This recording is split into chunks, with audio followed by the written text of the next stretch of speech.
Hello, my name is Rich Howard, owner of Architectural Builder Supply. This video is to bring you a closer look at the Yale number 2815 in a 626 finish.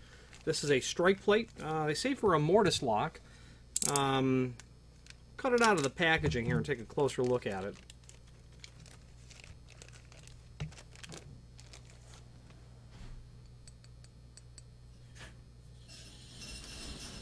We've ordered it 626. It looks more like satin nickel.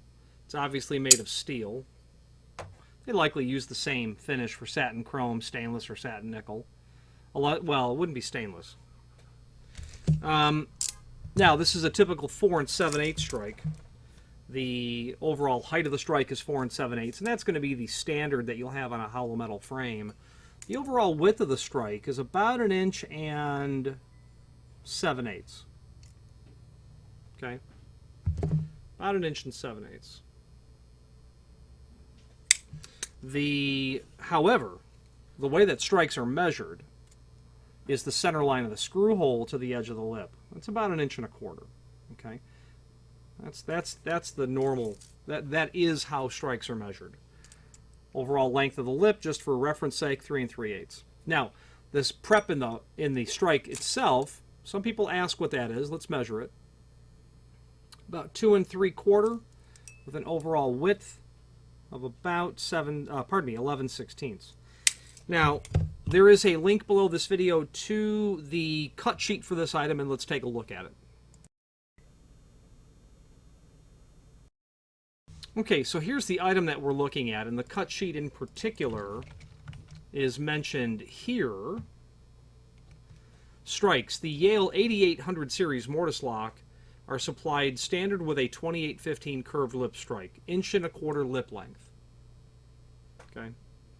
The strike will accommodate the locking function, latch bolt and or deadbolt, and can be installed on 1 3/4 inch thick doors. These strikes are non-handed. Okay. That's great. In the sense that, you know, if you don't care that there's a giant hole in your strike for any application,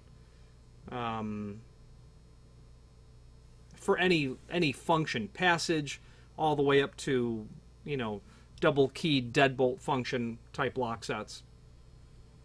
They do that because it's non-handed at that point. Okay, completely symmetrical from either side.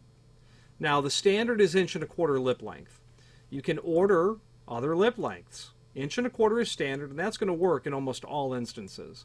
However, it could be very typical that you would need a longer lip length, and why you would need a longer lip length would be because simply you have a frame, okay, and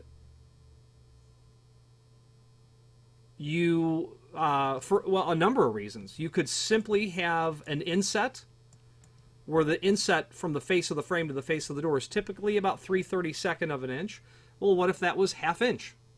Okay, or 1 inch, or any dimension. You would certainly need a longer lip length for that application. You could also need a longer lip length for the application where you have a door and a frame. Okay, but then they add some really cool casing out here. Well, you don't want your latch to be hitting that area, so what do? We need a longer strike. That would be another reason for it.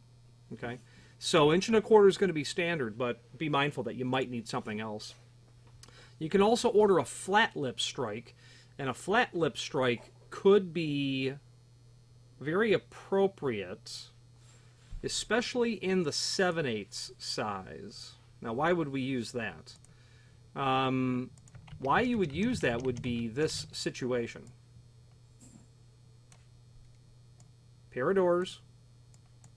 Okay, you've got your mortise lock over here. You've got your latch. But over here, you're going to apply a flat astragal, and you're going to attach it to the active door. Well, you're going to want that lip. This is your inactive door, your strike. You're going to want that lip to terminate right here. Okay, because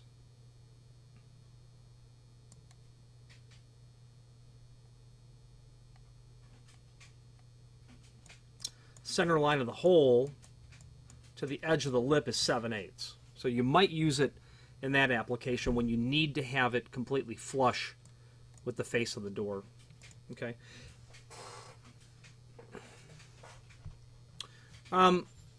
You might want a flat lip for maybe aesthetic purposes. I'm not a fan of flat lip strikes because depending on the installation, I don't find that they're as reliable as a curved strike because we want the latch bolt to be presented with a curved surface.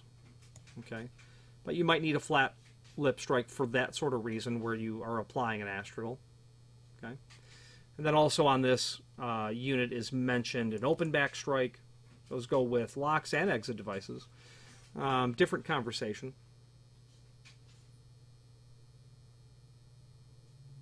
Mortise lock strikes are mounted 3/8 above the center line of the lock. To determine the proper length of lip, use the following formula. So this formula is really important.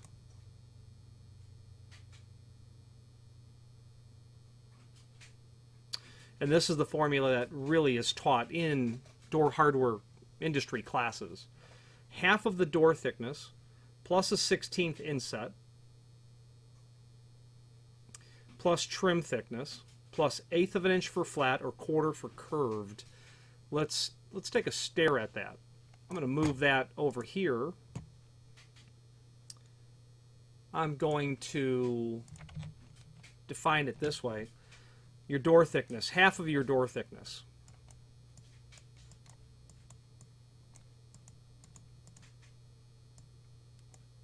Okay.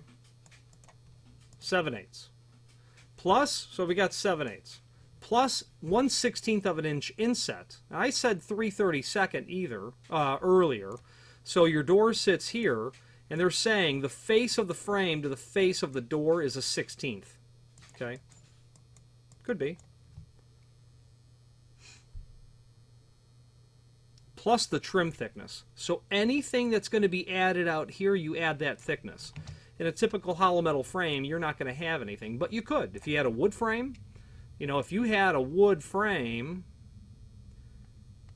and your door set in here, and then they added jamb extensions because they realized they should have ordered 6-inch jambs and they ordered 4 9/16. So you're going to add that thickness, and that's it. 7/8 plus a 1/16 of an inch, or your inset, okay, plus any trim thickness. If it's a flat lip strike, add an 1/8 of an inch. If it's a curved lip strike, add a 1/4 inch. And that's the next nearest size that you're going to order. So in our instance, we have an 1 3/4 thick door. Half of that is 7/8. Plus a 1/16 is 15/16. We don't have any trim because it's a hollow metal frame. Plus a 1/4 inch for a curved. That really gets us to 1 3/16. Use the next size. 1 1/4. That's where this comes from. Okay. Let's finish up this video on camera.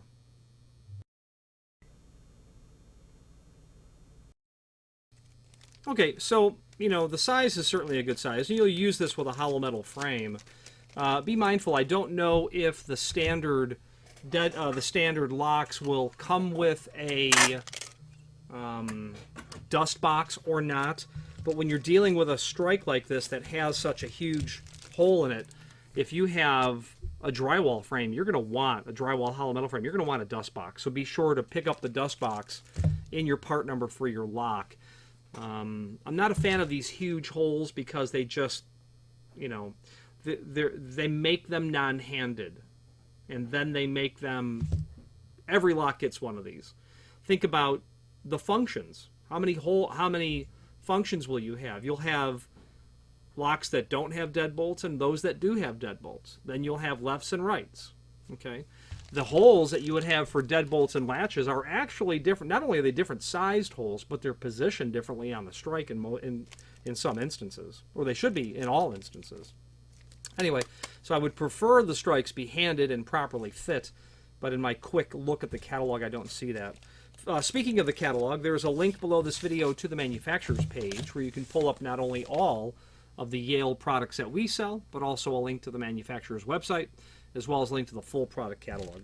Any questions on the Yale 2815 strike and the 626 finish, or any other Yale product, please feel free to reach out to us. And thank you.